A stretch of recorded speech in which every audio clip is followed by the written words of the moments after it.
तुम्ही सकाळी पहिली गोष्ट कुठली करता? फोन. मेसेज आहेत का नाही?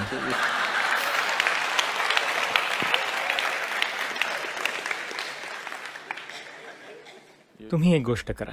सकाळी उठा आणि स्माईल करा. कोणाकडे बघून? कोणाकडेच नाही.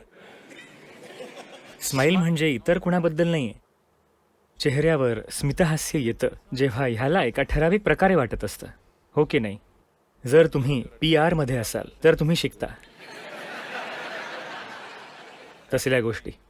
नाहीतर चेहऱ्यावर स्मितहास्य येतं कारण तुमच्या आत काहीतरी घडत असतं. तुमच्या समोर कोणी आलंय म्हणून नाही, नाही का? म्हणून सकाळी सगळ्यात आधी स्माईल करा. फक्त 20 सेकंद लागतात. ठीक आहे? जर तुम्ही बाजूच्या व्यक्तीकडे बघून स्माईल करू शकत नसाल तर नुसतं स्माईल करा.